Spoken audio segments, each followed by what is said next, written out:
Estimados participantes del Diplomado en Medicina Legal y Ciencias Forenses, reciban nuevamente mi más cordial bienvenida al desarrollo en esta oportunidad del segundo módulo del diplomado denominado Ginecología Forense. Recordemos el primer módulo, denominado también Traumatología o Lesionología Forense. En ese primer módulo habíamos identificado todo lo relacionado a las lesiones traumáticas, sean estas recientes o sean antiguas. Asimismo, habíamos hecho hincapié en el tema de las lesiones ocasionadas por agentes duros, con bordes romos, denominados también agentes contusos. Y hago esta relación porque el día de hoy vamos a mostrar cuáles son las consecuencias de la introducción del órgano sexual masculino en erección. Me estoy refiriendo al pene. Y como ustedes saben, el pene en erección es un elemento duro, es un elemento que tiene bordes romos. Por lo tanto, podemos decir que el pene en erección es un elemento u objeto contuso. Esta primera parte del segundo módulo va a mostrarnos todo lo relacionado al tema de la violencia sexual. Luego, como parte también de la ginecología forense, veremos los embarazos y partos. Y como ustedes saben, el tema de la ginecología forense está también muy relacionado a la investigación de un tipo de delitos contra la vida, el cuerpo y la salud. Me estoy refiriendo a los abortos. Por lo tanto, estimados participantes del Diplomado en Medicina Legal y Ciencias Forenses, bienvenidos al desarrollo de este segundo módulo. Empezamos con, vean ustedes la diapositiva, con la definición de lo que es la violación sexual. Recuerden, nosotros como médicos que realizamos la función médico-legal, aportamos un conocimiento científico, objetivo y muy útil a la investigación de los delitos. Ustedes saben qué tipo de delitos están relacionados a nuestro aporte. Bueno, hay dos tipos de delitos: los delitos contra la vida, el cuerpo y la salud, y los delitos contra la libertad sexual. Ya vimos el tema de lesiones como delitos, y eso está en relación pues al capítulo primero, módulo primero de su diplomado, al tema de la traumatología o lesionología forense. Ahora nos vamos a pasar al segundo delito, que son los delitos contra la libertad sexual. Hay diferentes delitos contra la libertad sexual. Uno de ellos, por ejemplo, es la violación sexual. Y recuerden que todos los delitos están tipificados o establecidos en un libro. Ese libro es denominado Código Penal.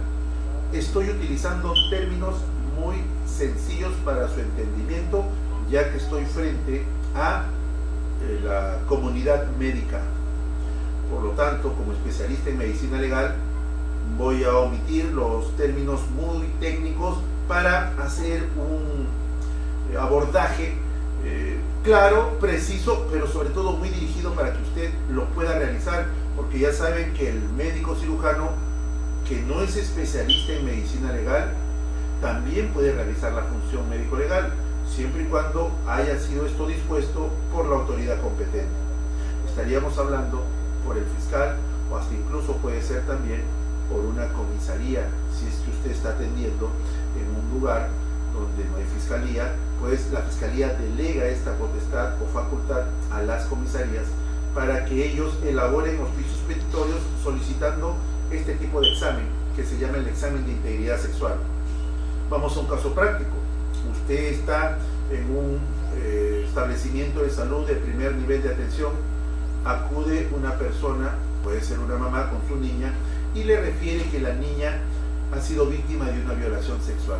Usted como profesional de la salud tiene el deber, y eso lo establece la Ley General de Salud, tiene el deber de comunicar esto a la autoridad. Si es que no hay fiscalía en el lugar donde usted está trabajando, basta que comunique a la comisaría del sector. Inmediatamente la señora pues va a ser conducida con los efectivos policiales y la menor para que se lleve a cabo la inicial manifestación. por parte de la mamá, si es que es muy menor la niña. También la niña puede narrar los sucedidos, pero generalmente la mamá es la que narra lo que la hija le ha contado. Entonces, en la comisaría van a elaborar un documento para que ahora sí recién usted como médico cirujano pueda examinar. Recuerde, los médicos cirujanos que no son médicos legistas, por lo tanto no trabajan para una institución pública realizando la función médico-legal, pueden como médicos cirujanos realizar esta función médico-legal siempre y cuando pues lo solicite una autoridad. En este caso lo está solicitando por medio de un documento, por medio de un oficio. En ese oficio se coloca el tipo de examen que requiere la policía. ¿Cómo se llama este tipo de examen? En los casos de violación sexual, pues el examen se llama de integridad sexual. Hoy usted va a entender cómo es este examen de integridad sexual, porque es parte de la ginecología forense. Es necesario entonces que usted recuerde esto, que todos los delitos, todos, están tipificados o establecidos en el Código Penal. Yo no pretendo mostrarle cuáles son todos los delitos. No, yo les voy a mostrar cuáles son los delitos que reciben nuestro aporte como médicos para su investigación. Habíamos ya dicho de los delitos contra la vida, el cuerpo y la salud. Habíamos mencionado uno, que es el delito de lesiones. Ahora vamos a hablar del delito de violación sexual.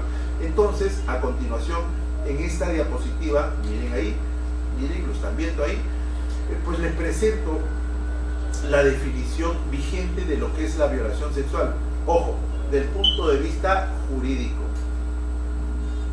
¿Por qué hago este hincapié o por qué resalto esto? Porque del punto de vista jurídico, o sea, tal como está escrito en el Código Penal, la violación sexual es la conducta que realiza una persona, por eso se le llama conducta humana, antijurídica, o sea, en contra de la ley. Es la conducta humana de un individuo que, miren lo que está ahí, que utiliza violencia o grave amenaza para obligar a una persona a tener acceso carnal. Vean que en la definición jurídica, me estoy refiriendo a lo que está establecido como tal en el Código Penal, pues yo he subrayado o he resaltado las palabras técnicas con color amarillo. Repito, el que con violencia, cuando digo el que es la persona, o también le llaman sujeto activo, la persona que comete el delito, el que con violencia, o sea, si yo le digo el que con violencia, el médico que va a examinar a una menor o a cualquier persona que refiere ser víctima de violación sexual, recuerde, el que con violencia tendrá que hacer un examen completo de todo el cuerpo, no solamente desde el área genital. ¿Por qué? Porque por medio del examen corporal completo, pues quien esté investigando este delito sabrá si hubo o no violencia. Me estoy refiriendo a la violencia física, porque también hay otro tipo de violencia, por ejemplo la que viene a continuación, el que con violencia o grave amenaza. Nosotros los médicos no vemos si existió grave amenaza o no, sobre todo no vemos si hay secuelas de esta grave amenaza. Esta afectación psicológica que puede ocasionarse en los delitos de violación sexual, pues estará a cargo del psicólogo, más no de nosotros los médicos. Nosotros entonces vamos a aportar mucho a la investigación de este delito si es que hacemos el examen corporal completo y observamos si hay violencia. Recuerden nuestro módulo número 1, lesionología forense. Ustedes identificaron todas las lesiones ocasionadas por traumatismo, ¿recuerdan? Entonces, si yo les digo que el que comete violación sexual utiliza la violencia o utiliza la grave amenaza, pues para utilizar la violencia física, pues la persona, quien es violada sexualmente, tendrá lesiones. ¿Qué tipo de lesiones? Traumáticas. Por ejemplo, tendrá equimosis, tendrá escoriaciones, tendrá tumefacciones, puede también tener hematomas. ¿Recuerdan? Vimos todo eso en la clase pasada. Puede tener también heridas, entre otras lesiones traumáticas.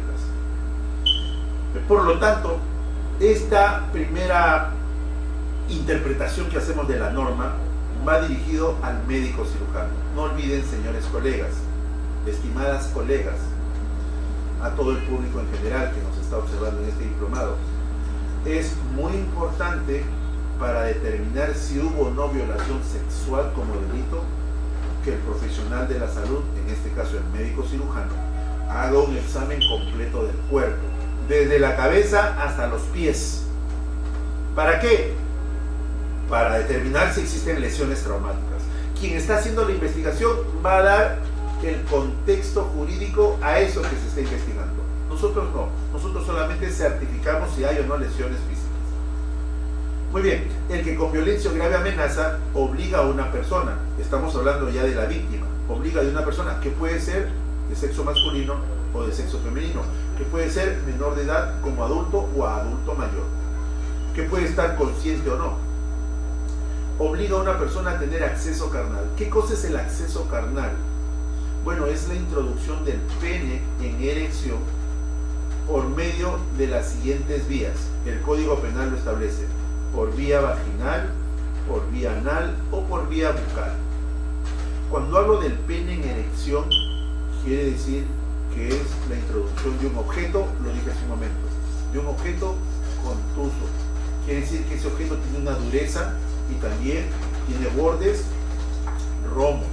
Por lo tanto, si introduce una persona el pene contra la voluntad, por eso dice obliga a una persona, si introduce el órgano sexual masculino o pene en erección contra la voluntad de una persona por vía vaginal, por vía anal o por vía bucal, como lo que va a introducir es un objeto contuso, yo les pregunto, ¿qué lesiones dejará en la vía vaginal, en la vía anal o la vía bucal? Pues lesiones contusas. Entonces no podríamos desarrollar este segundo módulo denominado ginecología forense sin tener en cuenta lo ya aprendido en el primer módulo de lesionología. Recuerden que la medicina no es separada, es integral. Por eso es que estamos desarrollando paso a paso todos estos módulos en el presente diplomado. Muy bien, entonces tenemos que el pene ha ingresado contra la voluntad de una persona por estas tres primeras vías, pero no solamente eso es violación sexual, según nuestro ordenamiento jurídico. Cuando digo nuestro ordenamiento jurídico estoy refiriéndome al Código Penal peruano, porque en el Código Penal peruano están todos los delitos, yo solo estoy mencionando uno de los delitos. Y miren, ese delito está en el artículo 170 del Código Penal, que ha sido modificado por una ley en el año 2004. Antes existía otra definición jurídica de lo que era violación sexual. Como les repito, no solamente eso es violación sexual, también en nuestro país es considerado violación sexual si la persona realiza otros actos análogos. ¿A qué me refiero con otros actos análogos? Pues me refiero a la introducción de algunos objetos o partes del cuerpo por las dos primeras vías.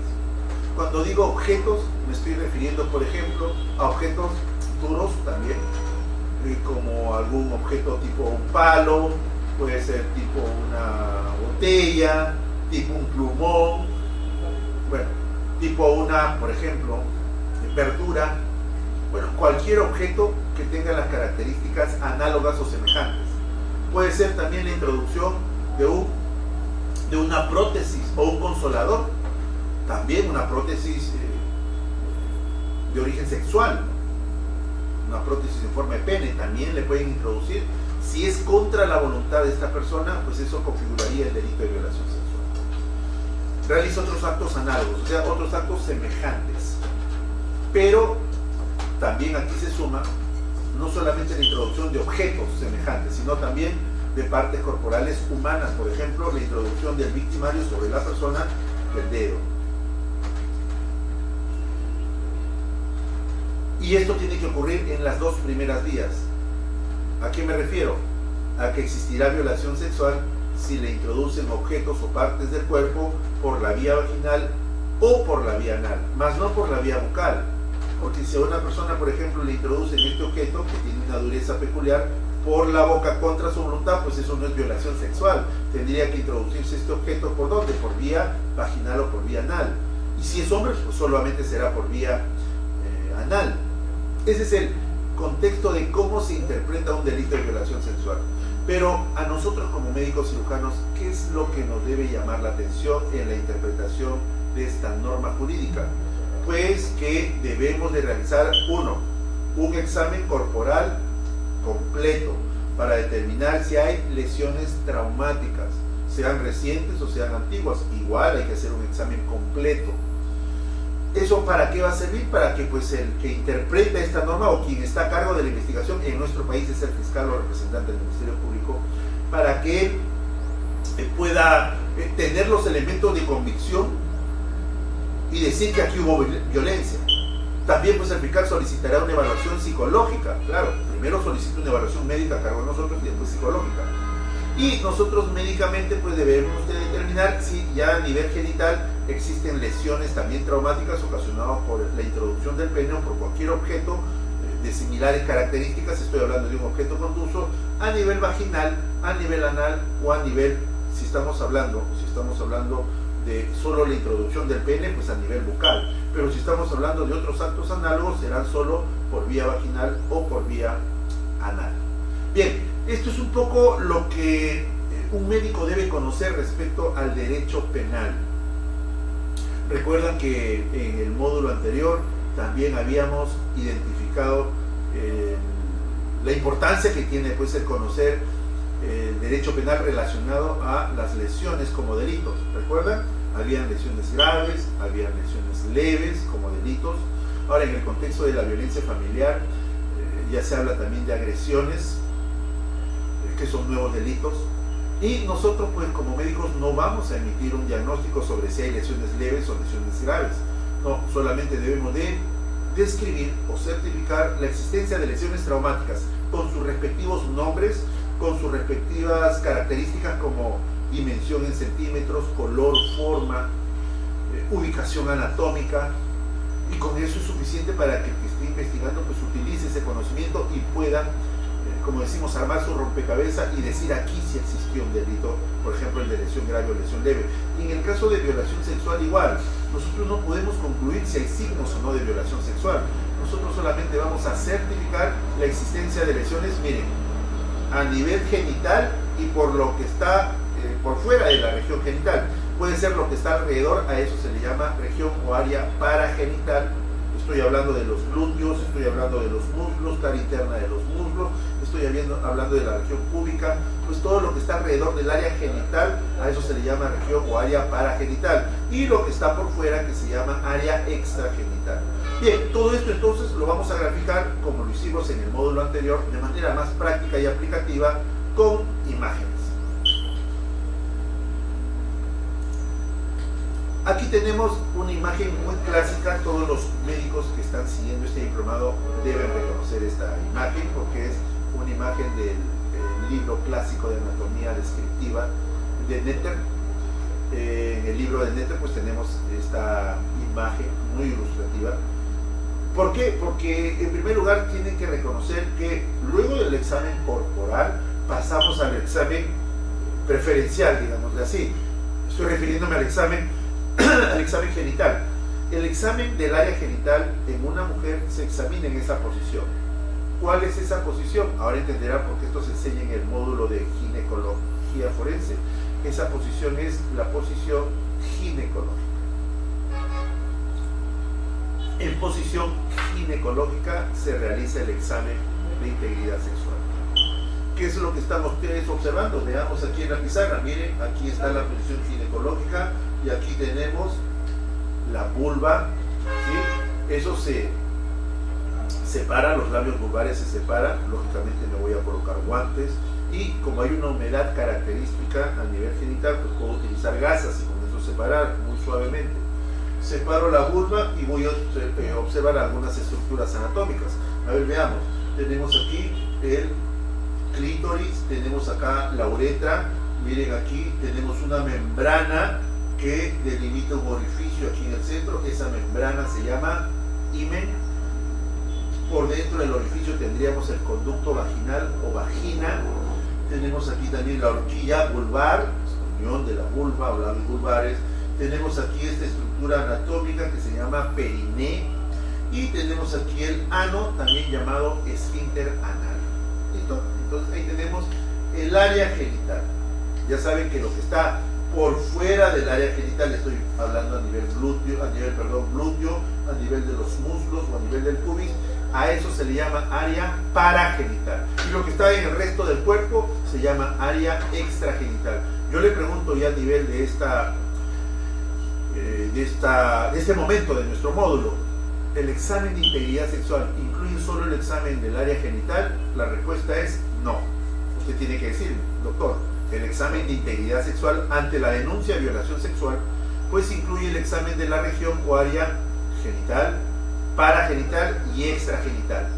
¿Por qué? Porque el examen debe ser completo, integral. Hay que determinar si hay lesiones o signos de violencia, para que eso lo interprete también el que esté investigando el delito. Muy bien, vámonos a la membrana denominado himen. Miren, acá tenemos una membrana denominada himen. Esta membrana tiene un orificio. Veámoslo aquí en la parte inferior. Ustedes están observando que hay 4 imágenes. Empezaremos por esta primera imagen. Miren, es una ampliación de la imagen superior. Tenemos aquí el himen, y ustedes ven que el orificio del himen o membrana himenial, también se le llama, pues tiene una característica muy especial. Estoy hablando, tiene una característica de forma de anillo. A eso también se le llama himen anular. ¿Por qué? La respuesta es la siguiente: porque la membrana del himen tiene un orificio central en forma de anillo. ¿Cómo se le llama? Himen anular.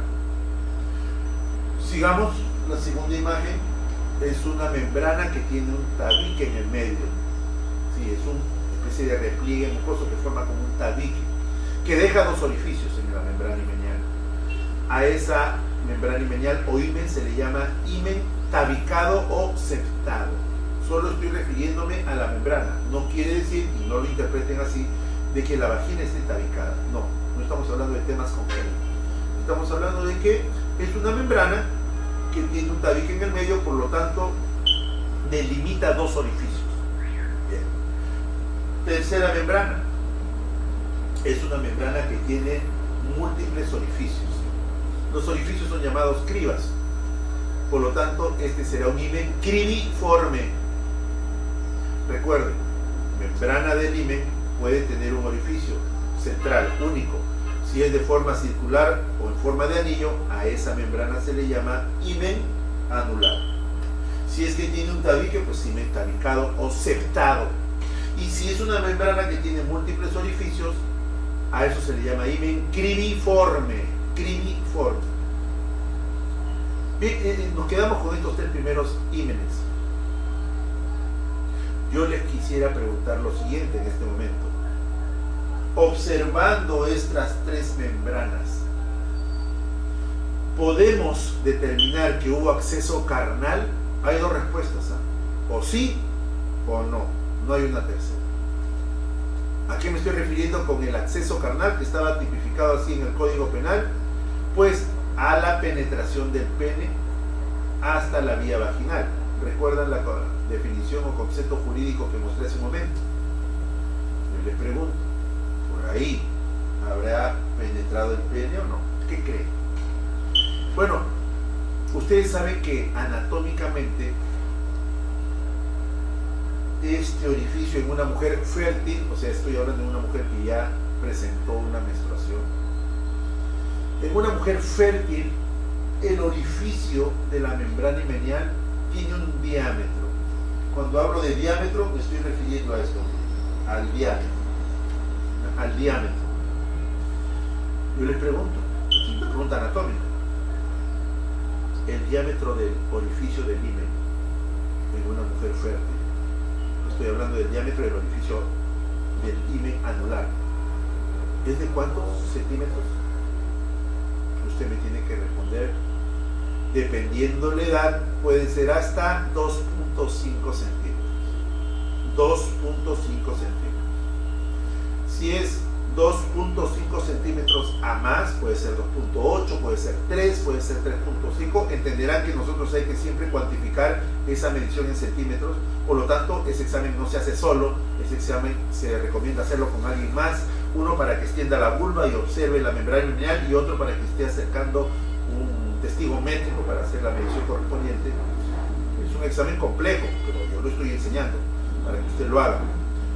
Siempre y cuando pues lo solicite la autoridad competente. Usted no puede hacer un examen de integridad sexual porque quiere. No, eso es un examen médico legal, así se le llama, solicitado por una autoridad competente. Entonces, si el diámetro, por ejemplo, en este caso, el diámetro es 2 centímetros. Para eso yo lo he medido. ¿Ustedes creen que por ahí ha podido ingresar el pene por vía vaginal? Porque la vagina, ustedes saben que está por dentro. ¿Cuál sería la respuesta? Bueno, aquí vamos a hacer un paréntesis y vamos a preguntarle a toda la comunidad médica. El pene en erección. Porque si el pene no tiene erección, cuando esté erecto, pues no va a poder acceder. ¿Entenderán por qué? Por la flacidez. El pene en erección, ese objeto que tiene una dureza característica y bordes rojos a nivel del glande. Cuando ingresa por vía vaginal, tiene que atravesar este orificio del himen, ¿cierto? La respuesta es sí. Yo le pregunto, ¿cuál es el diámetro del pene en erección? Usted en este momento está pensando el diámetro del pene en erección. Cuando hablo de diámetro, estoy hablando de el grosor. Pues, en promedio es 3 a 3.5 centímetros. Entonces usted se pregunta, doctor, pero aquí hay una desproporción en centímetros. Porque si usted me dice que el diámetro del orificio del himen es hasta 2.5 y ahora me dice que el diámetro del pene en erección, por donde va a ingresar el pene en erección, ya saben que esto es 2 centímetros, pero cuando va a ingresar el diámetro del pene es mayor por el orificio que va a atravesar, pues no podría ingresar, no podría penetrar. Pero doctor, ¿qué pasa si sí penetra un elemento que tiene mayor diámetro que el orificio por donde va a penetrar? Pues la respuesta es muy lógica. Si es que el pene penetra vía vaginal, o sea, atraviesa el orificio del himen, que se supone que es menor de diámetro, pues va a tener que romper. Cuando yo digo romper con un término coloquial, me estoy refiriendo, va a tener que ocasionar un desgarro en el himen. Cuando digo desgarro, es semejante a ruptura. Yo le pregunto, observando este himen, ¿pueden decirme que los bordes del orificio del himen tienen o no tienen desgarros? ¿Qué creen? Observen bien. A ver, realmente vamos a observar. Esto se hace un examen con buena iluminación, con un cuello de ganso, sentado, tranquilo, no apurado. Cualquier error aquí en el diagnóstico o descripción puede condicionar un problema posterior. Así es que vamos a observar bien. Vean los bordes, en este caso los bordes están bien definidos del orificio himeneal. Por lo tanto, aquí no hay desgarros. Entonces, todo lo que yo le he hablado en términos técnicos se lo tendrá que explicar al que está realizando la investigación sobre la comisión de este delito, porque él quiere saber si se cometió o no el delito. Vean que hay una persona detenida, por ejemplo, que está siendo imputada o sindicada como violador de esta menor de edad. Usted realiza el examen, vuelvo a repetir, siempre y cuando haya una disposición de la autoridad para que usted haga el examen. Ese examen se llama integridad sexual. Si es que hay esa disposición formal, cuando digo formal es por medio de un oficio que le entreguen a usted como médico, y usted va a examinar el himen para determinar si hay signos de acceso carnal, primero la mujer o menor de edad de sexo femenino tendrá que colocarse en posición ginecológica. Se pone guantes con 2 gasas, separa suavemente la vulva y va a observar la membrana himeneal. ¿Qué orificio tendrá? Bueno, las características del caso usted los va a ver en situ. En este caso tiene un orificio de forma anular, por eso se llama himen anular. El que está investigando le va a preguntar probablemente, doctor, voy a llamar hasta por teléfono, porque hay un detenido y se le vence el plazo. Ustedes saben que las personas detenidas que están bajo la investigación de un delito tienen cierto tiempo para estar detenidas. Doctor, quisiera saber si hubo acceso carnal o no. Bueno, esa es una pregunta correcta. Muy diferente es que lo llame o le pregunten en la audiencia, por ejemplo, ante el juez, doctor, ¿usted examinó a la menor? Sí, yo examiné a la menor. Doctor, ¿la violaron o no sexualmente a la menor? Ya saben que tiene que responder. No estoy como médico facultado a determinar si existe o no un delito. ¿Cuál es el delito? El de violación sexual, está en el artículo 170. Nosotros no podemos pronunciarnos si hay delitos o no. Nosotros tenemos que determinar si existen lesiones producto del acceso carnal. Quien hace la interpretación de que si hubo un delito ya sabe quién es. En este caso es el representante del Ministerio Público, por algo es abogado, él conoce de esto. Entonces, tenemos que determinar aquí si es que hay signos de acceso carnal. Yo le pregunto, el pene, que ya saben cuánto mide de diámetro, 3, 3.5, puede medir hasta 4 centímetros de diámetro. Estoy refiriéndome a la medición de la parte más prominente del pene. Ustedes saben cuál es. No es la punta del glande, sino es la base del glande, donde está el surco balano prepucial. Ustedes como profesionales médicos me entienden. A nivel entonces de el surco balano prepucial es que vamos a hacer la medición. Si hay una desproporción de medidas, orificio del himen 2 centímetros, diámetro del pene 4 centímetros o 3.5 centímetros, pues no va a poder ingresar. Para que ingrese tendría que, miren, vamos a suponer que este es el orificio del himen, vamos a suponer que este es el pene en erección. No puede ingresar porque es diferente los diámetros. Para que ingrese, ¿qué tendría que pasar? Tendría que desgarrarse el himen. Muy bien. Ese es el trabajo que hacemos los médicos legistas y que ustedes, luego de la capacitación de este diplomado, estarán facultados, supongo, para hacerlo. Siempre tienen mi correo electrónico, así es que cualquier consulta con el mayor de los gustos, consultas académicas, lógicamente. Entonces acá tenemos un himen que no tiene desgarros. Por lo tanto, ¿cómo se concluye? No tiene desgarros, o sea, estamos ante un himen íntegro. Íntegro. Esa es la definición correcta. A nivel jurídico se le conoce a esto, cuando el himen está íntegro, como un himen que no presenta signos de desfloración. Ese es el término correcto. Igual aquí en el segundo himen, ustedes saben que por ahí no ha podido ingresar un pene. Ya se imaginan cuando ingrese el pene, ¿qué lesiones ocasionará? Sí, doctor, va a desgarrar. Por ejemplo, en la zona de inserción de esta especie de repliegue tabique.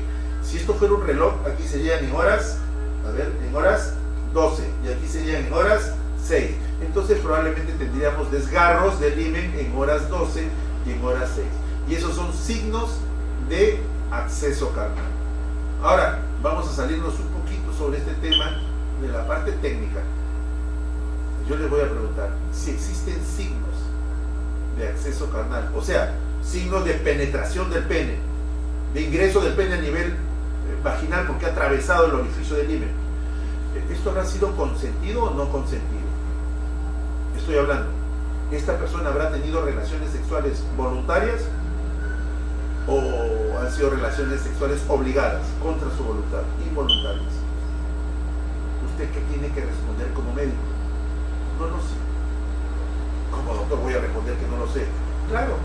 ¿Por qué? Porque lo único que usted como médico debe acreditar es que hay signos de acceso carnal o de penetración del pene. Eso puede ocurrir de manera voluntaria cuando la pareja tiene relaciones sexuales consentidas, ¿sí o no? Claro, claro que lo pueden, claro que se pueden observar, pero yo no puedo determinar eso, porque no estoy facultado para eso. Eso es producto de la investigación.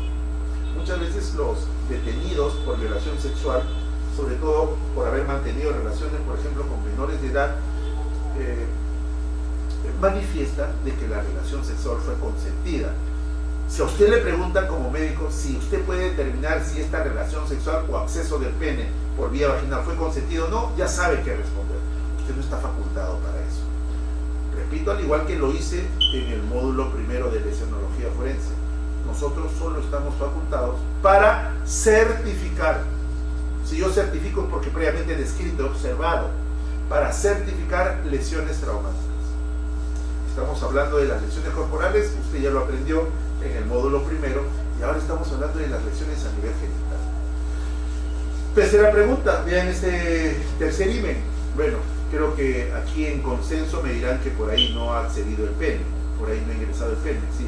Ya se imaginan cuando ingrese el pene por ahí, ¿qué lesiones va a ocasionar? Pues múltiples desgarros, habrá múltiples sangrados en la persona. Bien, entonces tenemos tres tipos de ímenes íntegros. Jurídicamente a esto también se le llama ímenes sin desfloración, o no signos de desfloración, también lo conocemos. Bien, veamos el tercer tipo de himen. Y antes de observar el himen, observen que la vulva está extendida, prominente el labio vulvar, miren, tiene una presentación muy diferente a las tres primeras. Y vamos a observar el himen, ¿qué les parece? Como ustedes observan, es un himen aquí en la parte superior muy delgado, aquí hay unas especies de prominencias, digamos, rezagos del himen, y aquí ya no hay himen. ¿Qué quiere decir? La interpretación es la siguiente: aquí estoy observando no un himen íntegro, estoy observando no un himen con desgarros, estoy observando solo rezagos de lo que hubo antes. ¿Cómo, doctor?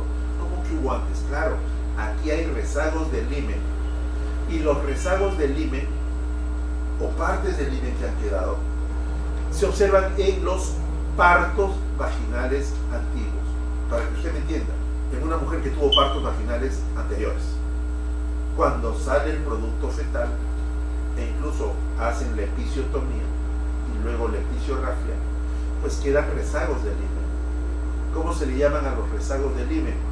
Carúnculas mirtiformes. Tenemos 3 himenes íntegros donde no hay signos de acceso carnal, o sea, no hay signos de penetración por vía vaginal, y tenemos rezagos del himen.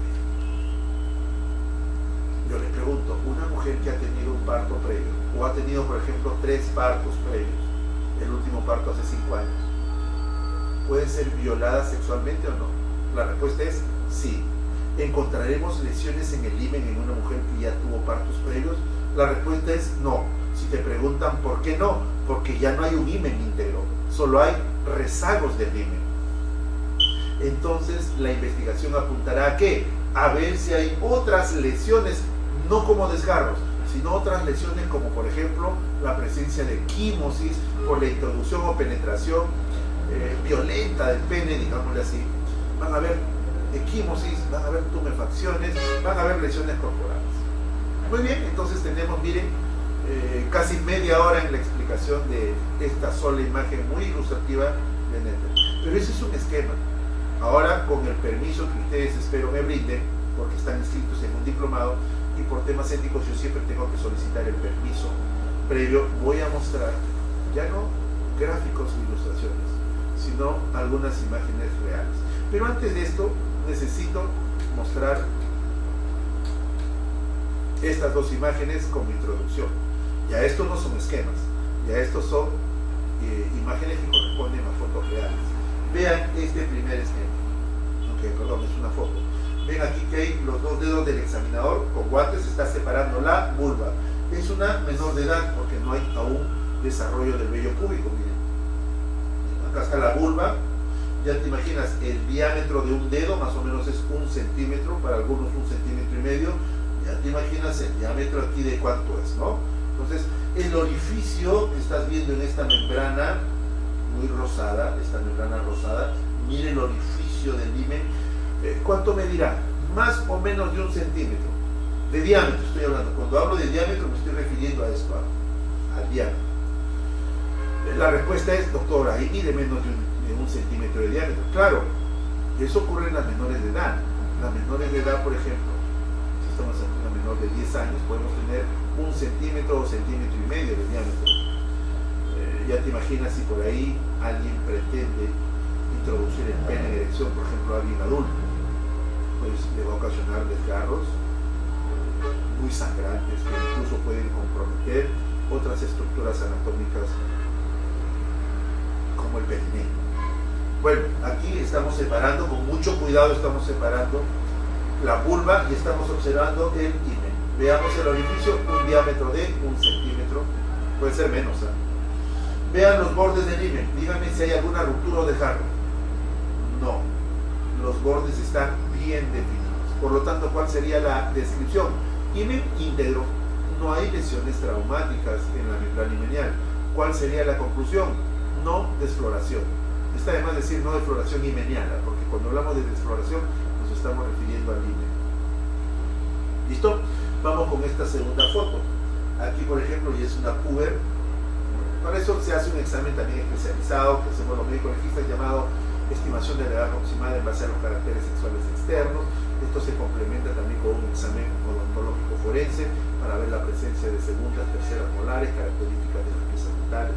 estimación de la edad aproximada. En derecho hablamos que esto es muy importante por los errores de tipo.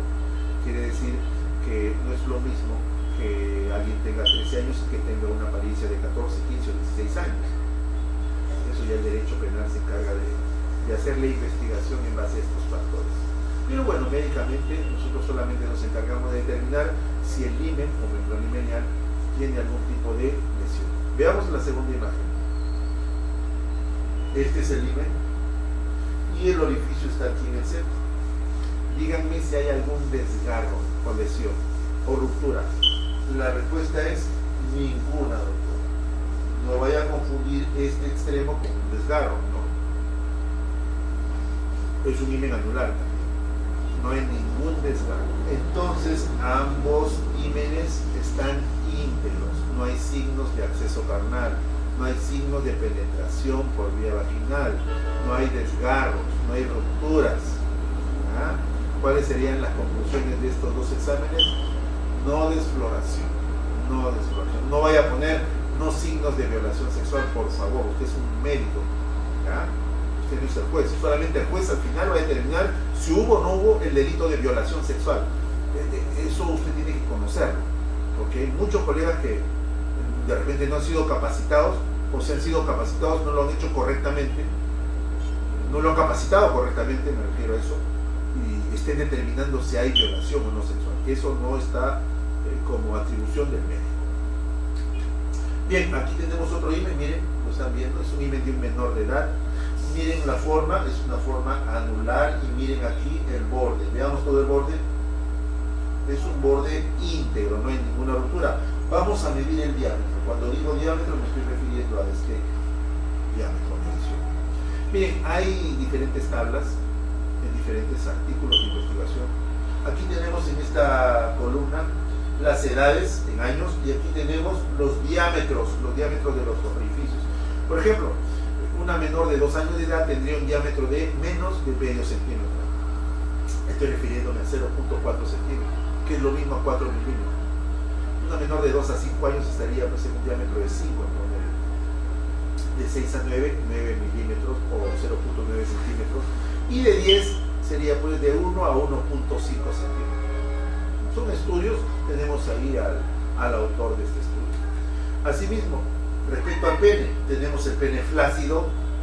Cuando digo pene flácido es porque el prepucio cubre al pene, no hay una dureza, no hay una prominencia del glande, y el pene en erección. Cuando hay pene en erección ya se retrae el prepucio y ya podemos hacer una medición de este surco balano prepucial. Hay estudios también que ya han identificado cuáles son los promedios de las mediciones, ¿no? A nivel del surco balano prepucial. Aquí tenemos los estudios. El diámetro del pene, pues, en erección de una persona adulta está entre 3.5 más o menos 0.57 centímetros. ¿Listo? Entonces, se imagina usted si el diámetro del surco balano prepucial, que es de 4 centímetros, puede ser de 3.5 centímetros, o puede ser hasta de 3 porque está entre la media, pretende ingresar por un diámetro de 1.5. Eso es incompatible por temas anatómicos, pero cuando ingresa, porque va a ingresar probablemente cuando ocurra la violación sexual, ya te imaginas los desgarros sangrantes que va a ocasionar. Ahora, también muchos autores de nuestra bibliografía forense establecen de que es imposible el acceso carnal en una menor de edad de 6 años a menos, por temas anatómicos, por la estructura propia de la pelvis, asimismo por el canal vaginal, que es muy pequeño, muy angosto, y la profundidad también de la vagina, así que es imposible que ingrese el pene de un hombre adulto en una menor de 6 años. Y si ingresa, pues no va a ingresar completamente el pene, sino basta que ingrese parte del glande y va a ocasionar un desgarro perineal. O sea, se va a unir prácticamente la horquilla vulvar con el ano. Recuerden que el periné es como si se estuviera ocasionando pues una episiotomía, ¿no? Algo parecido va a ser, muy sangrante. La menor incluso puede presentar un shock hipovolémico por este sangrado excesivo, muy lamentable, ¿no? Así que la menor que puede ser violada teniendo esta edad debería ser trasladada inmediatamente a un establecimiento de salud. ¿Bien? temas que siempre deben ser tocados en un diplomado y espero que ustedes ya tengan el conocimiento necesario para saber qué responder también ante las solicitudes de estos exámenes. Bueno, los invito a leer un artículo de investigación de mi autoría. Está el link, lo tienen aquí. Pueden ingresar a Pensiones del IME en la determinación médico-legal de integridad sexual. Así que es un artículo que puede complementar el conocimiento que usted está recibiendo por medio de este diplomado. En el PDF van a encontrar todo lo que estamos hablando en su momento. Yo les voy a presentar en este momento algunas imágenes muy representativas para que ustedes vean. Yo les dije que cuando ingrese el pene por vía vaginal, pues va a atravesar ese orificio del himen. Ese orificio del himen se va a desgarrar o romper. Puede ser un desgarro reciente, o sea, cuando hay bordes con sangrado aún, y eso se ve en los primeros 10 días. Como puede ser un desgarro antiguo también, porque la mujer pudo haber tenido relaciones sexuales mucho tiempo atrás. Yo les estoy mostrando algunas imágenes como esta, donde ven que hay un desgarro a nivel de las horas 6. ¿Recuerdan cuando les expliqué de la ubicación del desgarro según las agujas del reloj? Pues aquí serían 12, aquí serían 3, aquí serían 9 y aquí serían 6. Entonces yo puedo describir lo siguiente. Primero veo el desgarro, sí, es una ruptura o desgarro, pero los bordes del desgarro no están sangrantes, no tienen equimosis, no hay tumefacciones perilesionales. Por lo tanto, esto no es reciente. Se puede observar incluso aquí en los bordes del desgarro que hay una cicatriz blanquecina. Algunos lo consideran de color blanco nacarado. Está reportado en la bibliografía. Así es que si yo observo que hay una cicatriz en hora 6, puedo decir de que este es un desgarro antiguo del himen. ¿Cuál será la conclusión? Desfloración antigua. ¿Listo? Muy bien. Los invito a leer este artículo que está en el internet, en una revista biomédica indexada, para que lo puedan ustedes leer, revisar las imágenes que están ahí. Pero también tenemos aquí un desgarro reciente. Miren aquí el himen. Ubicando las agujas del reloj, estaríamos en un desgarro a horas 7, no a horas 6, a horas 7. ¿Ya? A horas 7. ¿Qué estamos observando? Que este desgarro tiene bordes sangrantes. ¿Lo ven? Bordes sangrantes. Esos bordes están tumefactos. Cuando le digo están hinchados, ¿no? Lo que hablamos en lesionología. No podría usted entender este segundo módulo si es que no habría primero llevado pues el módulo de lesionología. ¿Ya? Tenemos aquí entonces un borde del desgarro sangrante, tumefacto, en hora 7. ¿Cuál sería la conclusión? Pues desfloración reciente. En la diapositiva anterior, desfloración antigua. Creo que es clara la explicación para que usted pueda hacer esta diferenciación de las lesiones. Muy bien, con eso hemos terminado la primera parte de lo que corresponde a la ginecología forense, que es el estudio de las lesiones a nivel genital, pero ya saben que hay que hacer un examen completo en los casos de violación sexual. Ahora pasaremos pues al tema del embarazo. Bueno, en el embarazo el útero incrementa de tamaño. Se va a hacer un examen ginecológico, ya no de integridad sexual, sino ginecológico forense, y en posición ginecológica pues se va a introducir en un espéculo. Recuerden que no hay una denuncia de violación sexual de por medio.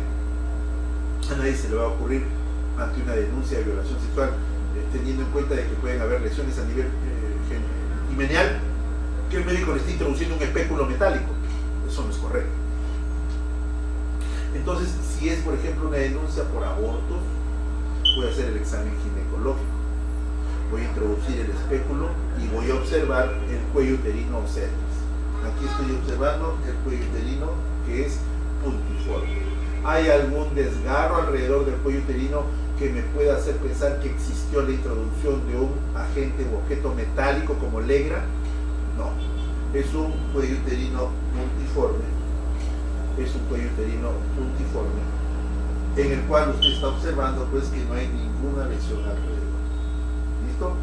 Cuello uterino puntiforme en el cual usted observa que no hay ninguna lesión. Muy bien, vamos a hacer aquí la ilustración de un cuello uterino que no está puntiforme, sino de un cuello uterino que tiene un rasgado, una rasgadura, o que tiene pues signos de haber previamente sido lacerado para la introducción de una, en este caso, legra.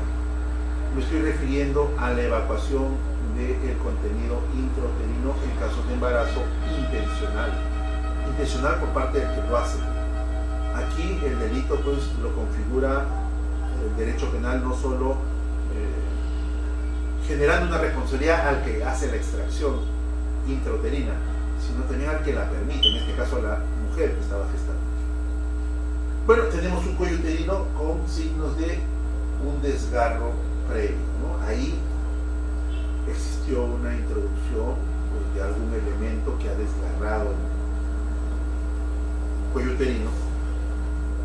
Y muchas veces no confundan esto con una mujer que tuvo un parto previo, porque una mujer que tuvo un parto previo por vía vaginal también va a tener el cuello uterino ya no puntiforme, sino con desgarros. Pero aquí estamos observando que puede existir una lesión a nivel del cuello uterino producto de un legrado uterino.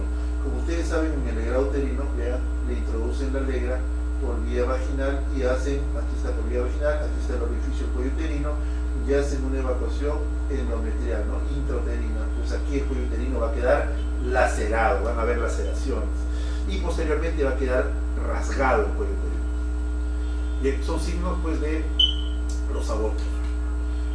En el embarazo, pues ustedes saben que a nivel médico pues nosotros establecemos las edades de gestación en base a semanas, y de acuerdo a las semanas podemos también determinar el crecimiento del útero y el crecimiento del feto. A una determinada edad gestacional pues se va a determinar la posición del feto, y ustedes saben que luego de el crecimiento de los aproximadamente de 36 a 40 semanas, pues puede aparecer los signos del parto o del trabajo de parto. Ustedes clásicamente ya saben que hay una fase de dilatación, hay una fase de expulsión. Cuando digo dilatación es porque se va a dilatar el cuello uterino, se va a expulsar el producto fetal y luego se va a expulsar la placenta, llamado también a esta fase alumbramiento. Bien, acá tienen ustedes todas las fases que lo deben conocer un médico que realiza también la función médico-legal. Y yo lo digo ¿por qué? Porque muchas veces podemos encontrar los productos expulsados en la vía pública sin vida. Ahora está, ustedes saben, muy de moda arrojar partes corporales humanas o hasta fetos pueden ser arrojados dentro de una bolsa de plástico en la basura. Puede ser esto hallado por una persona y comunicar a la autoridad para que se realice la investigación. Así es que hay que tener muy en cuenta eso, de que los productos pueden ser encontrados muertos, sin vida. Asimismo, también pueden encontrar una placenta. Entonces, a nosotros los peritos nos llaman, a los peritos médicos, para determinar qué edad gestacional habría ante este producto y qué características tendría la placenta materna para ver pues, la madurez correspondiente. Vemos también el cordón umbilical para ver si hay signos de ligadura o no, si esta ligadura ha sido en vida o post-morte. Todo eso es el aporte que hacemos los médicos que realizamos la función médico-legal, por ejemplo, en los delitos denominados infanticidios. El infanticidio es la muerte ocasionada del producto a cargo de la madre durante el parto o el estado puerperal. Estamos hablando de este periodo muchas veces transitorio que ocurre dentro del puerperio. Es un periodo con unas alteraciones mentales que pueden condicionar que la madre mate a su hijo. A eso el derecho penal lo conoce como infanticidio, la muerte ocasionada durante el parto o durante el estado puerperal, que es un estado que ocurre en el puerperio, en esos 40 a 42 días. Es un estado de un desequilibrio, llamémosle así, mental, que condiciona que la madre mate a su hijo. Entonces nosotros vamos a tener al producto sin vida, y muchas veces con el conocimiento de la ginecología podemos hacer, o gineco-obstetricia, podemos hacer también nuestro aporte a la investigación. Bien, acá tenemos la placenta, la cara materna, la cara fetal, la cara materna. Podemos encontrar estos hallazgos en la vía pública, y muchas veces pues, quien está haciendo la investigación, en este caso el fiscal, nos hacen preguntas si es que se pueden observar macroscópicamente algunos signos de expulsión. De acuerdo a las características de la placenta también se puede determinar la edad gestacional. Bien, vamos al tema de abortos para concluir este módulo. de ginecología. Pues el aborto, ustedes saben que es clasificado de diferentes formas. Clasificado desde el punto de vista obstétrico o clínico, y el aborto clasificado desde el punto de vista médico-legal. Yo me voy a referir al último, porque si hay una comparación, el aborto como tal, estoy hablando del término aborto, es considerado una hemorragia del primer trimestre, ¿o no? Claro que sí. Si usted le pregunta al ginecobstetra clínico, no forense, sino un ginecobstetra clínico, pues le va a decir que es el aborto, pues es una hemorragia en el primer trimestre, o es la expulsión cuando un producto, por ejemplo, pesa menos de 500 gramos, o es la hemorragia que ocurre antes de las primeras 20 semanas, por ejemplo. Son definiciones clínicas. Bueno, nosotros no tenemos una definición clínica ante este aborto, sino tenemos una definición médico-legal, que es la muerte del producto en cualquier momento del embarazo, o sea, en cualquier semana gestacional. Eso es un aborto para nosotros en medicina legal. Muerte del producto de la concepción en cualquier momento del embarazo. Hay diferentes tipos de abortos. Ustedes saben los abortos espontáneos y los abortos provocados. Dentro de los abortos provocados hay abortos legales e ilegales. ¿Por qué les digo legales? Porque hay un aborto provocado que es legal, que no es considerado delito, que es el aborto terapéutico, que tiene fines altruistas, que tiene fines de protección, en este caso de salvaguardar la vida de la madre y no del producto. Ese aborto terapéutico es provocado, sí, pero no es ilegal, es legal. Es el único que es no punible, así se le llama, no punible, que no tiene una pena en el Código Penal. Y hay otros abortos pues, que sí son considerados ilegales, ¿no? Los abortos intencionales, provocados. El aborto terapéutico, se lo dije hace un momento, que está tipificado en el Código Penal nuestro como un acto que no merece un castigo. Que esto se toma cuando hay una enfermedad o alguna situación de salud que pone en peligro la vida de la madre, y luego de una junta médica pues se decide realizar el aborto justificado médicamente, que es denominado aborto terapéutico. El aborto criminal es caracterizado o ilegal por la intención dolosa, o sea, la intención de interrumpir ese embarazo. Se pueden utilizar diferentes medios. Lo que hacemos para determinar si existen o no signos o indicios de un aborto criminal o ilegal, pues primero determinar el estado del embarazo, o sea, determinar que hubo embarazo o no en esta mujer. Puede llegar una mujer detenida a quien se le denuncia por haberse practicado un aborto, pero lo primero que hay que determinar es si hubo o no embarazo, pero no se puede determinar si hay un aborto si no hubo un embarazo. Hay que determinar también en qué momento fue la interrupción y qué mecanismos se utilizaron para interrumpir este embarazo. Si fueron medios naturales, artificiales, no lo sabemos. Porque también hay medios folclóricos o plantas medicinales que puede utilizar la mujer para ocasionarse un aborto. Y determinar también las características, y eso ya lo veo mucho la parte psicológica, sobre la conducta criminal de la persona que cometió este aborto. Para la determinación posterior, y eso está a cargo de que hace la investigación, de la determinación de la intencionalidad de la madre para interrumpir el embarazo. Bien, aquí tienen, por ejemplo, algunos agentes físicos que se utilizan para la comisión de este delito y algunos agentes químicos. ¿Qué es lo que más se viene usando ahora? Pues los que realizan estos abortos ilegales utilizan muchas sustancias químicas uterotónicas, sustancias que dilatan el cuello uterino, como las prostaglandinas. Bien, acá tenemos ya para culminar nuestro módulo de ginecología forense un producto sin vida encontrado en la vía pública. ¿Qué debemos hacer con este producto? Número uno, determinar si es un producto viable o no. O sea, digo viable para un embarazo, no, porque pueden ser productos que no tienen una viabilidad, y eso se determina de acuerdo a la edad gestacional. Todo médico que está siguiendo este diplomado sabe que hay que hacer ponderaciones o mediciones desde la cabeza hasta la nalga o hasta el talón. De acuerdo a esas mediciones, hay tablas, determinamos la edad gestacional. Asimismo, tenemos que observar el cordón umbilical, ver en el extremo cómo ha sido ligado o arrancado muchas veces este producto. Muchas veces pues quien hace la investigación, el fiscal, le va a preguntar: doctor, ¿y este producto, o doctora, este producto nació vivo o nació muerto? Bueno, ese ya es un estudio que se va a complementar posteriormente.